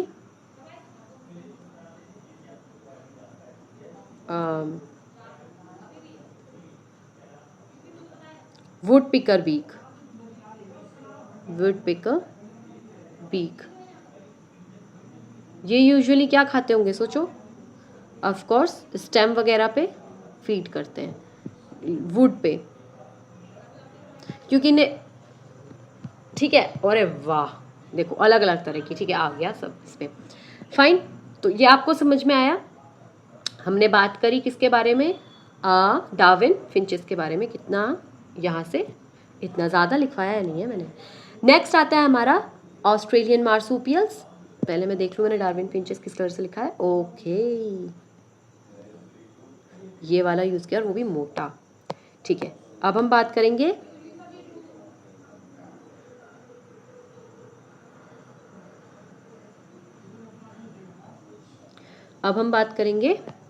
बात क्या करेंगे, कर चुके हैं, ऑस्ट्रेलियन मार्सूपियल्स के बारे में। मैं अब दोबारा नहीं लिखवाने वाली हूँ, बट हाँ मुझे इनके नाम लिखवाने हैं तुम्हें, इनके प्लेसेंटल वालों के और वैसे, ठीक है। पहले इसके बारे में छोटी सी लाइन लिख लेते हैं। क्या है कि a single ancestral marsupial, एक सिंगल एंसेस्ट्रल मार्सूपियल था जो कि इवॉल्व हुआ into diverse types with in Australia. किसके अंदर, ऑस्ट्रेलिया के अंदर ही। जैसे फॉर एन एग्जाम्पल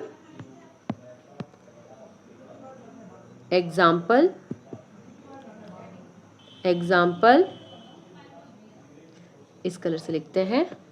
एग्जाम्पल क्या क्या आ जाएंगे इसमें, जैसे मार्सूपियल मोल,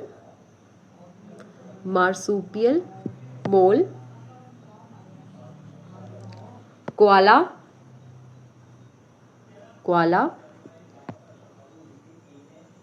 तस्मानियन वुल्फ एटसेट्रा, ठीक। सो ये हमारे क्या हो गए, एग्जाम्पल हो गए।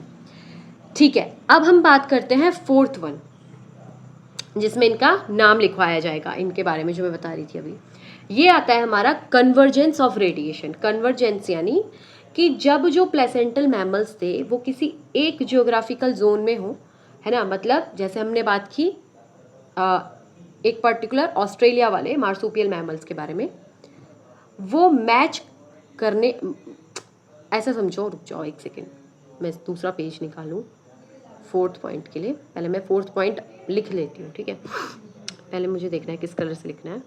ठीक है, the fourth point is convergence of radiation, या फिर इसे हम एडेप्टिव कन्वर्जेंस भी कहते हैं। ठीक है, fourth point, it is your convergence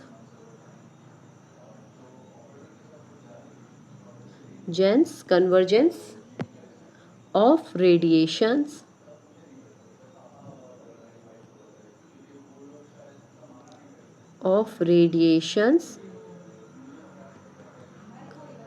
और हमने इसे क्या बोला,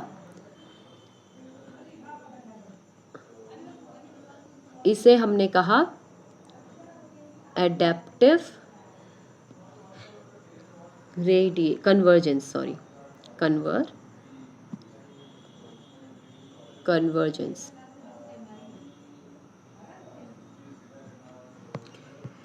ठीक है, इसको अंडरलाइन करते हैं। एक सेकंड, मेरी ना मम्मी शायद आवाज़ मारी है, तो मैं अभी जाती हूँ और अभी आती हूँ 1 सेकंड के अंदर।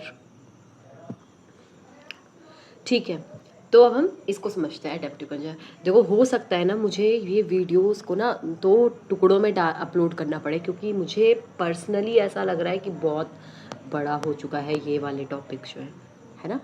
चलो देखते हैं, ठीक है, क्या करेंगे। देखो समझो क्या है ये। हमने पढ़ा प्लेसेंटल मैमल्स के बारे में, जो आपके इधर रह गए, वेलिस लाइन से इधर की तरफ, और ये ऑस्ट्रेलिया वाले क्या है आपके, मार्सूपियल मैमल्स हैं। ये प्लेसेंटल वाले हैं, ये मार्सूपियल्स हैं। ये प्लेसेंटल मैमल्स हैं, ये मार्सूपियल मैमल्स हैं। ठीक है, हमने क्या कहा कि आप ये समझो कि ये दोनों ही के दोनों अलग है इनका। देखो ये कैसे है, प्लेसेंटल है, ये मार्सूपियल्स है, पाउच वाले, लेकिन इनको ये अलग अलग तरीके से क्या हुए, इवॉल्व हुए। बट हुआ क्या, लेट सपोज इसको उड़ने की ज़रूरत थी और इसको भी फ्लाइंग की ज़रूरत थी, है ना, फ्लाइंग वाली, फ्लाइंग स्क्वायरल देखा, अभी मैं दिखाऊंगी इमेज। तो दोनों काम एक जैसा कर रहे हैं। ठीक है, यहाँ पे कोई एंटीटर है, यहाँ पे भी एक एंटीटर है, इसको हमने प्लेसेंटल एंटीटर का, इसे मार्सूपियल एंटीटर का। ऐसे ही यहाँ पे फ्लाइंग स्क्वायरल है, यहाँ पे फ्लाइंग फैलेंजर है, जिसे हम शुगर ग्लाइडर बोलते हैं, देखा होगा आपने, बड़े क्यूट से होते हैं, है ना। यहाँ पे प्लेसेंटल वुल्फ है, यहाँ पे तस्मानियन वुल्फ है। यानी कि because of their need, because of their job, वो एक जैसा आपको देखने में एक जैसे ही लगेंगे, सिमिलैरिटी आने लग जाती है उनके अंदर, जबकि वो उनका इकोलॉजी डिफरेंट है, but they adapted to the similar ecological role. Ecological role जो है उनका सिमिलर है, जबकि इकोलॉजी डिफरेंट है, अलग जगह पे रह रहे हैं ना, एक अलग जगह पे, दूसरा अलग जगह पे। तो this is your convergent sorry adaptive convergence. तो हमने क्या कहा कि व्हेन, इसको लिख देते हैं, अगर डेफिनेशन लिखोगे तो क्या लिखोगे, when placental mammals, sorry placental mammals in one geographical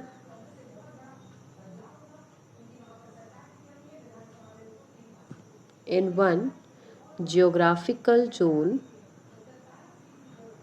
जो कि एक जियोग्राफिकल जोन में है, किसके साथ मैच करें, match marsupial mammals,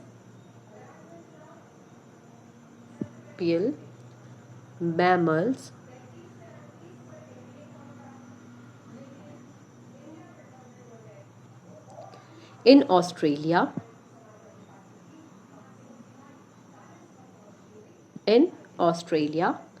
because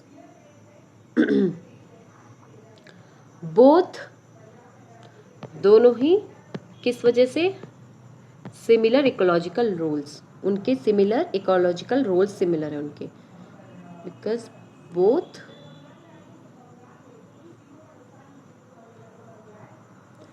adapted to, काश ऐसा एक दिन आए कि मैं बोर्ड पे पढ़ा रही हूँ, स्मार्ट बोर्ड पे तुम्हें, है ना, इतने पैसे मैं कमा लूँ, क्योंकि ये बहुत थोड़ा सा झंझट वाला काम है ना, जूम इन जूम आउट करना, पर ठीक है, much better. Ecological role, ecological role similar था। तो एक काम करते हैं यार, ऐसा एनसीईआरटी पे भी होता है क्या, देखते हैं, लेट्स सी। ये वाली चीज़ एनसीईआरटी में होती है क्या, मुझे ये देखना है, बस ये चेक करना है। वैसे मुझे लगता तो नहीं है होता होगा, बट नहीं हो रहा यार, सच में नहीं हो रहा है। Oh my God, it's really not happening यार, शिट, इट्स वेरी सैड। चलो इसको कॉपी करते हैं, ठीक है। हम किसकी बात कर रहे हैं, मोल की और मार्सूपियल मोल, एग्जाम्पल लिखना है ना, मोल और मार्सूपियल मोल, इसको कॉपी करते हैं।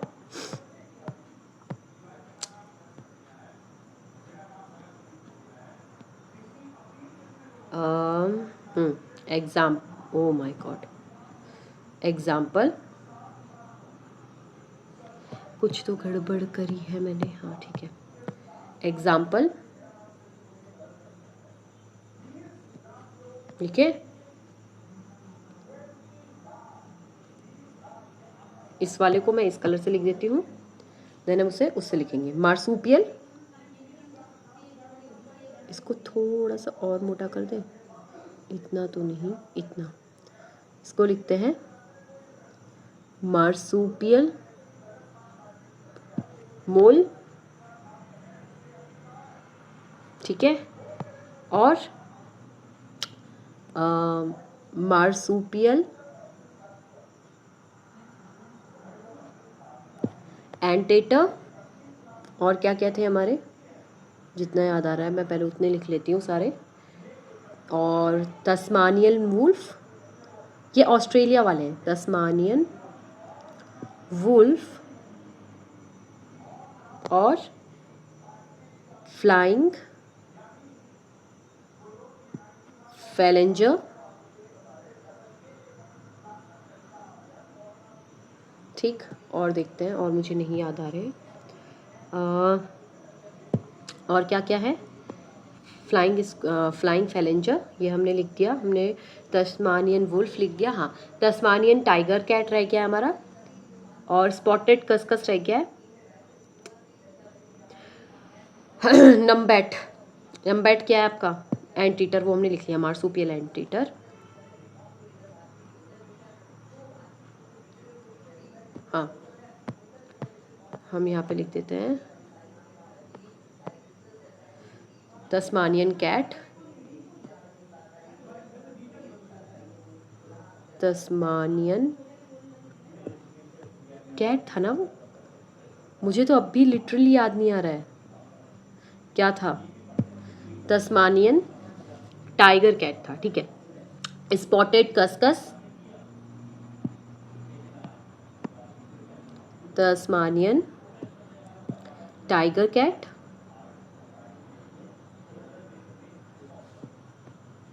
स्पॉटेड कस्कस, कस्कस कितने हो गए, 1 2 3 4 5 6 हो गए, 7 है क्या टोटल, देखते हैं।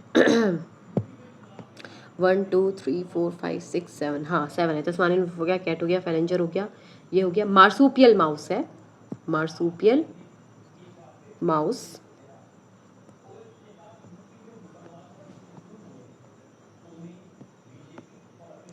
मार्सूपियल माउस है, ठीक। इनके इसके आगे मुझे लिखना है नम्बैट, इसको हमने क्या बोला है, नम्बैट भी आप इसे लिख सकते हो, ठीक है, ओके। इसके सामने हम इनके वैसे नाम लिखते हैं जो प्लेसेंटल वाले हैं,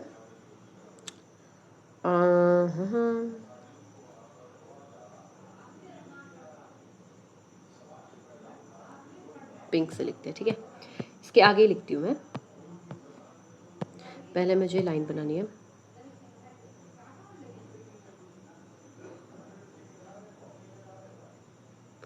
इस तरीके से, ठीक। अब मुझे पता चल जाएगा ना, ठीक है। यहाँ से स्टार्ट हो रहा है।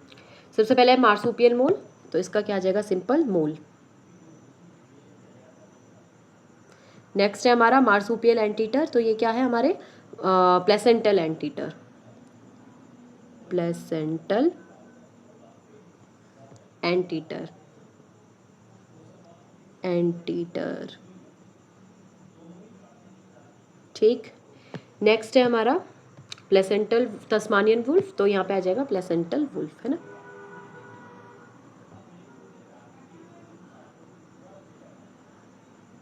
और क्या है, ये है flying phalanger, flying squirrel, flying squirrel, squirrel, गिलहरी, कितनी प्यारी होती है ना। फिर है हमारा Tasmanian tiger cat, placental cat, क्या था इसका, इसका मुझे नहीं पता, इसका था बॉब कैट, सॉरी, इसका है bobcat, it is Tasmanian tiger cat, bobcat, bobcat. Next one is your spotted cuscus, इसका नहीं पता, माउस का मैं लिख देती हूँ, माउस है सिंपल, ठीक है, ठीक। इसका देखते हैं, कस्कस स्पॉटेड कस्कस, लेमर था, हाँ लेम्यूर था, लेम्यूर, योर लेम्यूर, तो इसका स्पॉटेड कस्कस पे क्या आएगा, लेम्यूर, ठीक। तो ये जो ये वाले हैं हमारे, ये हमारे कौन से हो गए, दीज आर योर, ठीक है, Australian marsupials, and these are your, okay, sorry,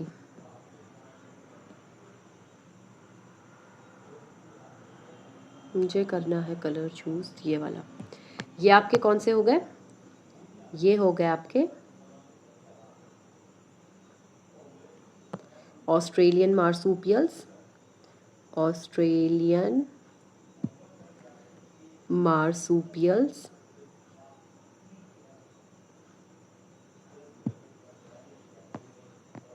और ये क्या हो गए, ये हो गए आपके placental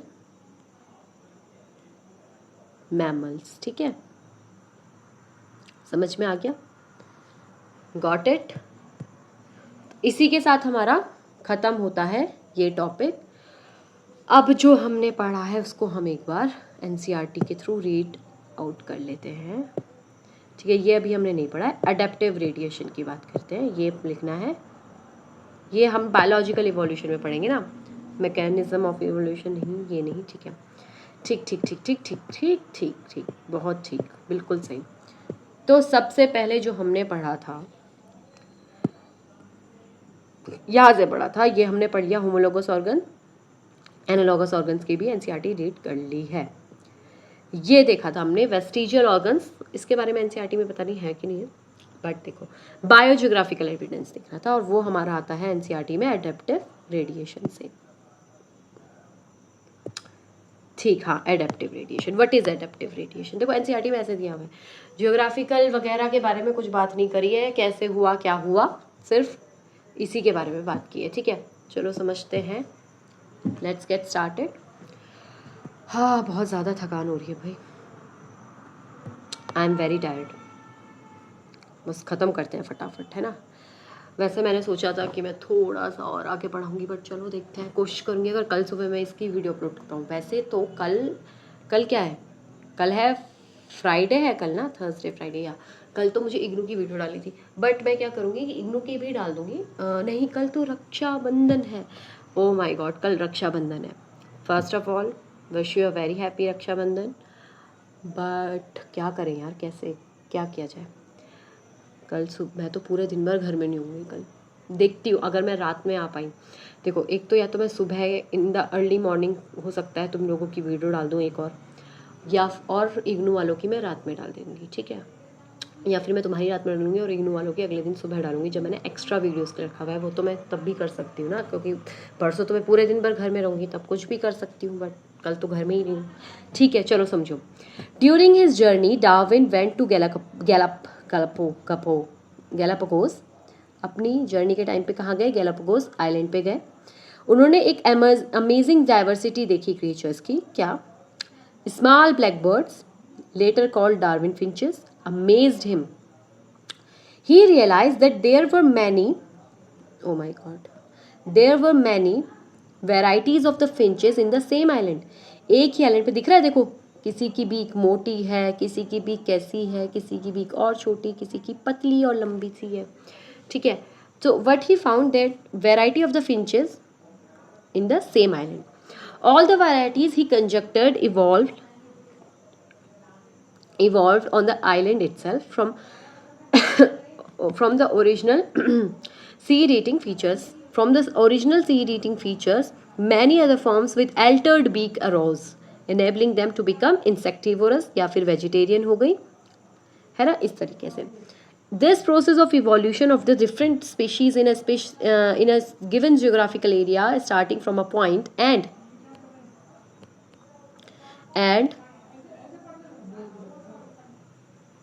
literally radiating to other areas of geography यानी habitats is called adaptive radiation. इसको हमने क्या कहा? adaptive radiation. दो एग्जाम्पल देखे थे हमने, एक डार्विन फिंचेस वाला और एक किसका एग्जाम्पल देखा था? ऑस्ट्रेलियन मार्सूपियल वाला.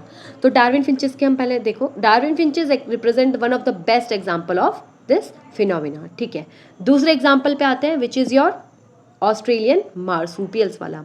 A number of the marsupials each different from the other. मतलब ये मार्सूपियल्स आपस में अलग अलग है, इनका रोल अलग अलग है, देखो, बट इवॉल्व हुए एक इंसेस्ट्रल स्टॉक से, but all with in the Australian island continent, ठीक है. When more than one adaptive radiation appear, जब एक से ज़्यादा adaptive radiation appear होता है एक isolated geographical area में, एक से ज़्यादा क्यों कह रहे हैं?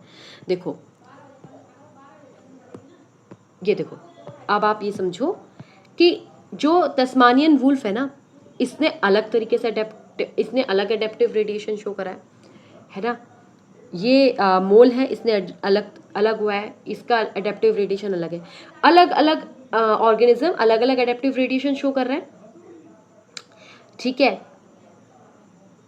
तो एक से ज़्यादा एडेप्टिव रेडिएशन आपको देखने को मिल रहा है एक ही आइसोलेटेड ज्योग्राफिकल एरिया में, यानी कि कौन से वाले में? ऑस्ट्रेलिया में आपको एक से ज़्यादा क्या मिल रहा है? एडेप्टिव रेडिएशन देखने को मिल रहा है ऑर्गेनिजम्स में. तो ऐसे एडेप्टिव रेडिएशन के बारे में उन्होंने लिखा हुआ है, one can call this convergent evolution. इसको हमने क्या कहा? कन्वर्जेंट अरे वाह, दिख ही नहीं रहा है. इसको हमने क्या कहा? कन्वर्जेंट इवोल्यूशन का नाम दिया, ठीक. फिर हमने कहा placental mammals in Australia also exhibit adaptive radiation. Placental mammal भी क्या शो कर रहे हैं? एडेप्टिव रेडिएशन शो कर रहे हैं in varieties of such placental mammals, each of which appear to be similar to a corresponding marsupial. Placental wolf, Tasmanian wolf and Tasmanian wolf जो कि क्या है? मार्सूपियल है. एक जैसे दिख रहे हैं अपने मार्सूपियल वाले मैमल की तरह दिख रहे हैं, प्लेसेंटल वाले, ठीक है. तो ये यहाँ पे इन्होंने एग्जाम्पल दिया जो मैंने समझा दिया है. हमने इतना ही पढ़ा है और सबकी मैंने रीडिंग करा दी है. That's it. हो सकता है मैं वीडियोस को 2 पार्ट में अपलोड करूं, सो प्लीज़ कंफ्यूज मत होना. मैं पहला वाला पार्ट पहले अपलोड कर दूंगी जिसमें पहले के 2 एविडेंस बताए हुए हैं, एविडेंस पढ़ाए हुए हैं सिर्फ. फिर उसके बाद बायोजियोग्राफिकल वाला हो सकता है अलग मैं अपलोड करूँ, ठीक है, क्योंकि ये बहुत बड़ा ना हो जाए इसलिए. ठीक है, bye bye, thank you, take care. Please यार प्लीज़, अगर आप वीडियो को देखते हो तो उसे लाइक भी करो. If you are watching it तो प्लीज़ लाइक करो उसे, है ना. एंड और शेयर भी करो प्लीज़ अपने दोस्तों के साथ, बच्चों के साथ जो आपकी क्लास में होंगे, है ना, जो 12th दे रहे हैं उनको बताओ, ठीक है. आई एम न्यू, मुझे पता है यार, बहुत से ट्रस्टेड एजुकेटिंग प्लेटफॉर्म्स हैं ऑन यूट्यूब, बट मैं अपनी तरफ से पूरी कोशिश कर रही हूँ कि आपको समझ में आए चीज़ें, ठीक है. सो बाय बाय, टेक केयर. और हाँ, हैप्पी रक्षाबंधन सभी को। थैंक यू, नमस्ते।